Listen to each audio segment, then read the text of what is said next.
आज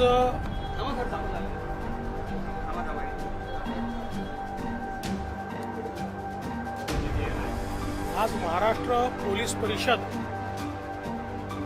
पार पडलेली आहे।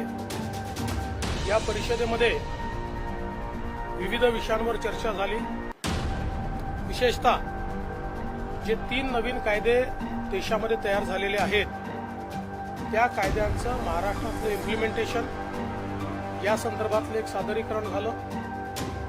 महाराष्ट्राने जो रोबस्ट महासायबर प्लॅटफॉर्म तयार केलेला आहे सायबर गुन्हे रोखण्याकरता त्या संदर्भातलं सादरीकरण झालं। महिलांवरचे अत्याचार, बालकांवरचे अत्याचार याची रोकथाम करण्याकरता, त्याचप्रमाणे अशा प्रकारच्या गुन्हे उघडकीस आणण्याकरता आणि अशा प्रकारच्या गुन्ह्यांमध्ये अतिशय वेळेत आरोपपत्र कसं जाईल या संदर्भातली एक चर्चा त्या ठिकाणी झाली। यासोबत ड्रग्सच्या संदर्भात कशा प्रकारची कारवाई चाललेली आहे आणि पुढे कशा प्रकारची कारवाई केली पाहिजे या संदर्भातली देखील चर्चा त्या ठिकाणी झाली। उद्योगांना कुठल्याही प्रकारे त्रास होऊ नये या दृष्टीनं आपल्याला काय करता येईल या संदर्भातली चर्चा झाली आणि त्याचसोबत आपली जी फॉरेन्सिक कॅपेबिलिटी आहे ती आपल्याला कशी वाढवता येईल या संदर्भातलं देखील एक सादरीकरण हे करण्यात आलेलं आहे। एकूणच या सगळ्या परिषदेमध्ये मी सांगितलेलं आहे की ड्रग्सच्या संदर्भात 0 टॉलरन्स पॉलिसी असणार आहे आणि कुठलाही पोलीस तो कुठल्याही रँकचा असो हा जर ड्रग्सच्या प्रकरणाशी थेट संबंधित सापडला तर त्याला सस्पेंड न करता थेट बडतर्फ करण्यात येईल अशा प्रकारची पॉलिसी घेण्याचा निर्णय आम्ही त्या ठिकाणी घेतलेला आहे।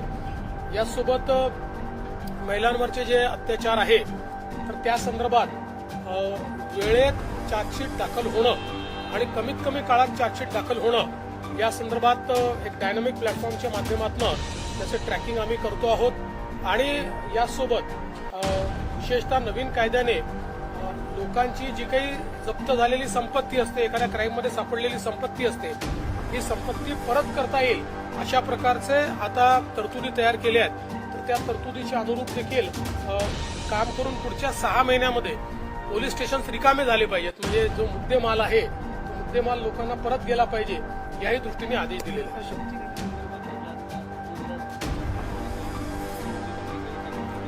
मी या संदर्भात कालच बोललेलो आहे की केंद्र सरकारने जो नवीन कायदा केलेला आहे त्यात शक्ती कायद्यातल्या अनेक गोष्टी अंतर्भूत केलेल्या आहेत। त्यामुळे आपल्याला पुन्हा रिव्ह्यू त्याचा घ्यावा लागेल आणि काय झालं नाहीये त्या संदर्भातला कायदा तयार करावा। आरोपपत्र दाखल करण्यात आलेलं आहे संतोष देशमुख प्रकरणामध्ये। संतोष देशमुख प्रकरणात आरोपपत्र दाखल करण्यात आले, लवकरात लवकर काम मिळालं आहे आणि न्यायालयासमोर आता केस जाणार आहे। कशा प्रकारे वाल्मिक कराड यांना मुख्य आरोपी करावे?